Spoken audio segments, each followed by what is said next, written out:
que je suis toujours à 0,05 de notoriété, alors que dès que j'arrive dans un endroit où qu'il soit, même dans des pays européens et africains, Tout le monde vous reconnaît. Et tout le monde me connaît. Donc il y a quand même quelque chose qui ne va pas. Mais bien sûr, le véganisme est du spécisme libéral. Des personnes âgées dans les EHPAD avec plus de monde pour torcher les vieux alzheimeriens. Est-ce qu'on est aujourd'hui à l'égalité entre les femmes et les hommes ou est-ce qu'on n'y est pas du tout? Aucun média en France ne ment. Bonjour à tous, on se retrouve aujourd'hui pour un nouvel épisode d'Œil pour Œil, le format d'interview-débat du Crayon. Aujourd'hui, on est avec Jean Lassalle, député de la 4e circonscription des Pyrénées-Atlantiques. Jean Lassalle, bonjour. Bonjour. Jean Lassalle, je vais commencer avec une question assez naïve. Vous avez fondé votre propre parti, Résistons. Et donc ma question est simple, pourquoi? Contre qui faut-il résister?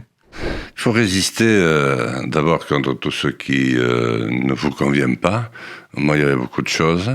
Et puis, plus largement, contre un système qui s'est substitué au modèle démocratique que nous avons eu la chance de connaître pendant une trentaine, une quarantaine d'années, où l'expression était beaucoup plus libre.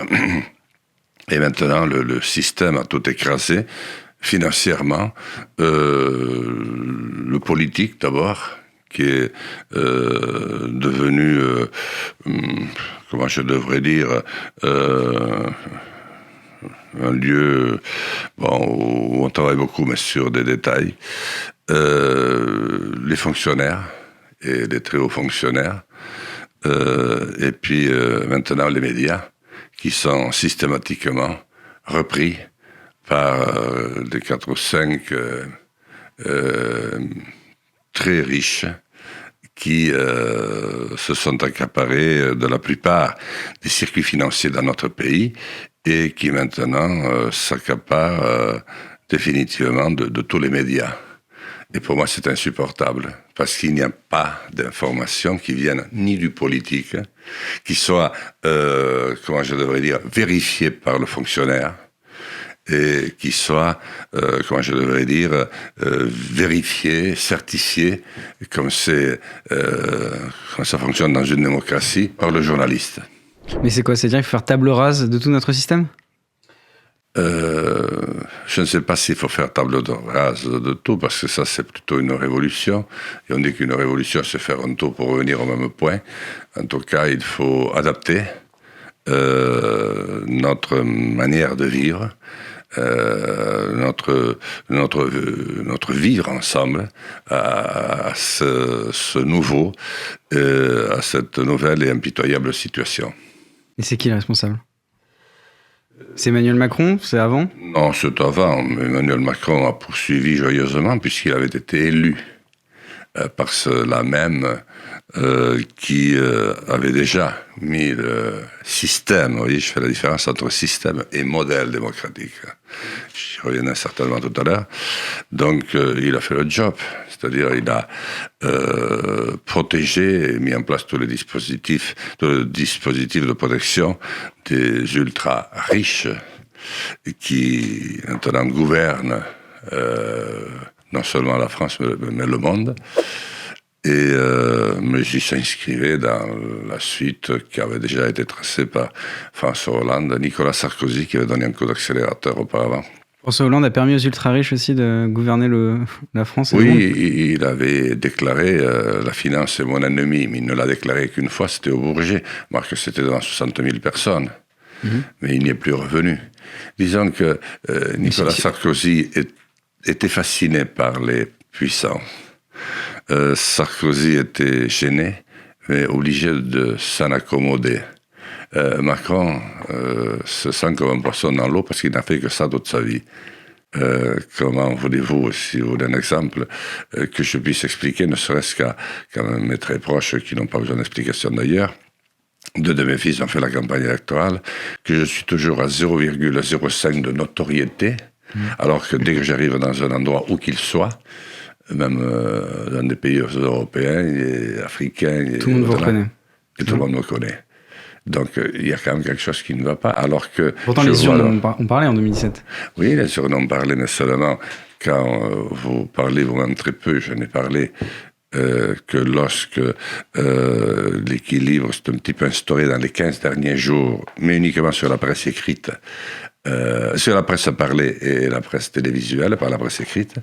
Bon, j'ai eu l'impression de parler un petit peu, mais à ce moment-là, chacun préparait son vote utile, qui était prêt 8 jours avant.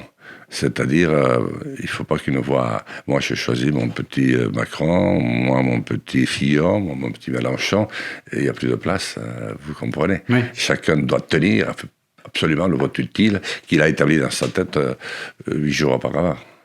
Justement, vous avez annoncé votre candidature à la présidentielle de 2022. Est-ce que vous n'avez pas l'impression de diviser encore plus peut-être la droite, parce qu'on peut vous affilier à la droite, si vous reconnaissez cette affiliation. Est-ce que vous n'avez pas l'impression de diviser plutôt pour conquérir le pouvoir? Et pourquoi ne pas décider de vous ranger derrière un candidat? Écoutez, si avec 0,05 et 1%, puisque j'ai vu ça sur un dernier sondage, je suis quand même un petit diviseur. Ensuite, je ne me reconnais pas comme un homme de droite. Vous êtes au-delà des partis? Oui. Tout à fait. Depuis longtemps, j'ai été gaulliste dans ma jeunesse parce que papa l'était, mais j'étais partagé, j'étais matiné aussi un peu de communisme parce que mes oncles d'origine espagnole qui avaient épousé les sœurs de maman étaient des républicains espagnols. Donc j'ai été habitué jeune à l'ambiance un petit peu politique, bien sûr, très, très locale. Ils n'étaient ni à Madrid ni à Paris, ni les uns ni les autres, mais ils avaient pris part tous les deux à la résistance. Et bon, ils se tripotaient un peu, enfin ils se titillaient un peu, puis après il y avait une très bonne ambiance et on parlait d'autre chose. Mais ils étaient d'accord sur l'essentiel, c'était sur la résistance, parce qu'ils l'avaient faite du même côté. Très bien. Est-ce qu'aujourd'hui, on vous connaît pour votre défense des territoires? Est-ce qu'aujourd'hui, vous considérez comme le seul à défendre les territoires? Mais je suis un défenseur des territoires, mais pas uniquement des territoires ruraux. Si je vais jusqu'au bout de ce que peut suggérer votre question, c'est de tous les territoires. Je me sens aussi en charge du 16e arrondissement, si vous voulez que je découpe bien les choses, que de l'ensemble des territoires d'outre-mer. Je suis un Français qui aime passionnément son pays, sa langue, et qui pense que notre pays, malgré ses immenses manquements, ses trahisons parfois dans l'histoire, ses hauts et ses bas, ses victoires et ses défaites, acquis, et c'est pas nous qui l'avons dit, une dimension universaliste. D'abord parce que nous avons procédé au fait que le peuple était souverain. Nous avons déclaré le peuple souverain. Personne ne l'avait fait.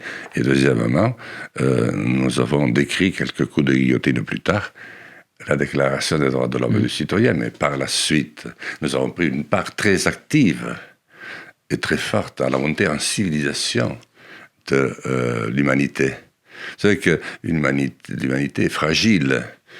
Elle est pire que ça, elle est tragique. Elle est tragique par nature, puisque l'homme est tragique. Du coup, là, vous dites que vous êtes... que la 5e République, vous n'y... Ah oui, je crois beaucoup au scrutin, mais le problème, c'est que je suis un petit peu comme les Français et de plus en plus comme les autres citoyens au monde qui ne votent plus qu'à 30%. Alors que il n'y a pas si longtemps encore, le peuple français, la France qui adore la politique, nous sommes un pays de politique, de politiciens, c'est très bien, de débat, de débatteurs. On votait à 80% et maintenant ils votent à 30%. Donc on en a perdu un paquet en route. Je pense qu'ils ne trouvent pas leur compte, eux non plus, dans ce que nous disons et les projets que nous montons, puisqu'aucun ne va jamais jusqu'au bout. Et que le dernier projet voté rejoint quelques jours après celui qu'on avait été. Mais vous en avez aussi la responsabilité en tant que député. Oui, mais je ne peux pas l'avoir à moi tout seul. Disons que je n'ai pas tout accepté, loin de là. Et lorsque ça m'est paru insupportable, je me suis manifesté d'une manière suffisamment voyante pour que ça se sache. Et j'ai fait venir 3 fois en France les journalistes et les experts du monde entier sans verser une goutte de sang. Parce que précisément, je refusais obstinément des inflexions très lourdes et très graves à notre société et à notre temps. Alors par contre, je n'ai pas démissionné. J'ai démissionné une fois et mes amis m'ont fait repartir. J'avais démissionné de tout mon mandat. Ils m'ont dit, mais ça c'est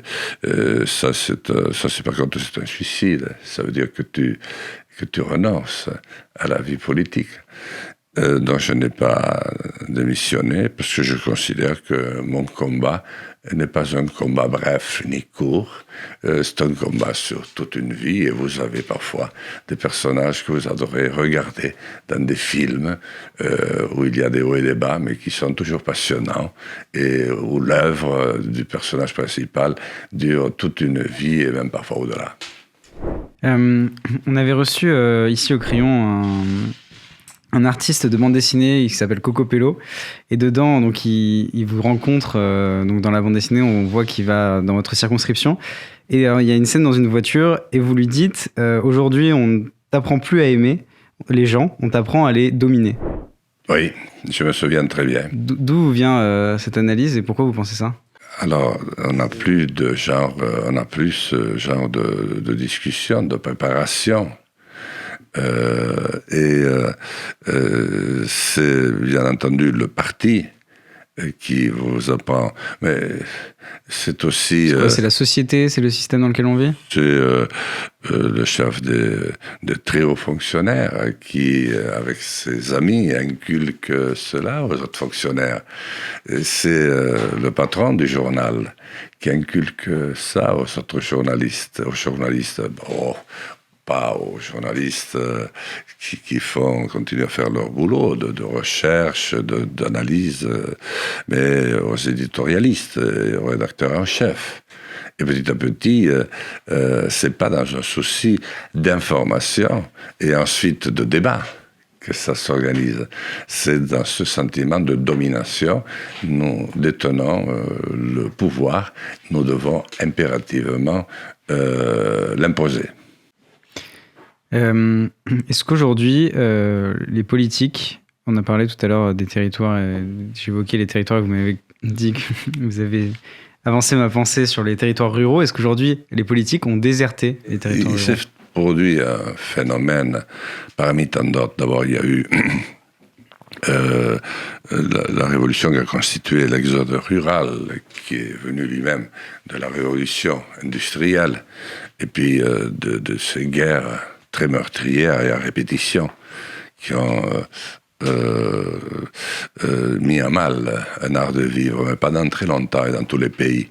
Les hommes s'équilibraient entre le vivre dans une cité et le vivre plus largement dans ce que l'on appelait les campagnes. Et même après la Seconde Guerre mondiale, il y avait encore un Français sur 2 qui vivait à la campagne, dont un à la ville. Et puis, ça s'est précipité, et cela a mené un changement très profond, précisément en France, parce que jusque-là, on considérait la population, mais on considérait à un même plan d'égalité quasiment le territoire. Et un maire... Aujourd'hui, c'est plus le cas? Non. Aujourd'hui, vous allez plutôt vous faire élire dans des zones où il y a beaucoup d'habitants, parce que c'est là que vous avez encore un peu de pouvoir. Tandis que maire d'une petite commune, manger ou aspirer avec les dernières lois nôtres et autres, donne le sentiment que vous êtes aspiré, que vous n'avez plus, vous portez le titre de maire, mais vous n'en avez plus les moyens, et vous n'en avez plus, au fond, vraiment les attributions. Donc, et à mon avis, c'est pas notre pays. Si personne n'y habite, pourquoi est-ce qu'on donnerait des responsabilités Parce qu'en soi, quand je dis personne, j'exagère, mais aujourd'hui, plus de 80% des personnes vivent dans des zones urbaines. Est-ce que c'est pas normal que les responsabilités soient différentes ? Oui, mais ça c'est un constat que vous faites. Mais est-ce qu'au fond de vous-même, vous le trouvez satisfaisant ? Est-ce que vous trouvez que ça fonctionne bien ? Il faudrait revaloriser les territoires ? Ah oui. Est-ce que nous sommes vraiment très heureux de vivre entassés les uns sur les autres, comme disait mon père ? Alors justement, vous dites vouloir revaloriser les territoires et le beau paysage français, mais vous avez récemment donné votre accord pour une loi qui a été proposée sur l'utilisation de pesticides néonicotinoïdes jusqu'en 2023, qui avait été interdit en 2018, et donc l'utilisation est possible jusqu'en 2023. On sait que les néonicotinoïdes sont notamment dangereux pour les abeilles et pour la biodiversité. Pourquoi, du coup, avoir voté ça ? Est-ce que c'est pas contradictoire avec votre défense des territoires ruraux ? Pas dans ma tête, parce que j'ai longuement expliqué pourquoi. Ce n'est pas moi qui menais l'affaire, mais quand vous ne la menez pas, vous êtes quand même obligé de vous positionner. Il a été promis par le gouvernement en place actuellement, enfin par le président en place, aux céréaliers notamment, de remplacer ces produits chimiques inadaptés par d'autres produits. Et de se donner 24 mois, je crois que c'était, ou 18 mois. Mais au bout du compte, il n'y a rien eu. Et il ne pouvait rien y avoir parce que malheureusement, nous consacrons 0,075, c'est à peu près mes chiffres dans les estimations de notoriété, à la recherche fondamentale et à la recherche appliquée. Donc nous n'avons plus les moyens de trouver. Donc, que fallait-il faire ? Fallait-il, une fois de plus, mentir aux paysans ou alors essayer de se donner une chance quand on en gardait quelques-uns au moment où ils nous échappent tous ? Très bien. Pour aller vers la fin de cet entretien, je vais vous poser les 2 dernières questions qu'on pose à tous nos invités. Premièrement, est-ce qu'il y a une personne que vous aimeriez voir ici à votre place dans cette interview ? Une personne que vous appréciez ou pas d'ailleurs ? Il y aurait eu maman, mais elle s'en est allée il y a 1 an. Nous avions 16 ans et demi de différence d'âge. J'aimerais voir mon frère, Julien, le berger. Sinon, je ne vois pas. Très bien. Et dernière question, est-ce que vous avez une citation ou une punchline que vous aimez vous réciter, que vous aimeriez dire aux personnes qui nous regardent ? Ça vient comme ça, je pourrais en avoir des milliers, j'adore les citations, y compris celles que j'invente moi-même.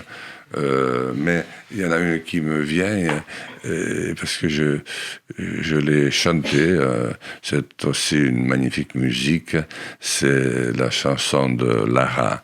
Tout se présente très mal. Un jour, Lara, quand tournera le vent. Vous voyez, c'est déjà, il y a l'espoir que le vent va tourner. Pourtant, le ciel était couvert de neige. Vous voyez, ça s'annonçait pas très bien pour des gens qui vivaient dehors la plupart du temps. Et puis finalement, après, ça se terminait par un grand espoir. Donc je pense qu'il faut prendre la réalité telle qu'elle se présente et sans phare. Il ne faut pas s'en décourager. Au contraire, il ne faut pas non plus se réjouir bêtement lorsqu'on trouve un semblant de solution. Il faut rester avec toutes les portes de nos rêves largement ouvertes pour trouver les rêves des autres, et c'est ensemble que nous allons reconstruire un demain. Merci beaucoup, Jean Lassalle. Merci à vous. C'est un vrai plaisir. C'est vraiment très sympa et très gentil. Je me suis senti comme chez moi. Très bien, merci beaucoup. Si cette vidéo vous a plu, n'hésitez pas à vous abonner, à laisser un j'aime, à mettre un commentaire. On se retrouve très prochainement pour une nouvelle vidéo. C'était Antonin pour Le Crayon. Salut.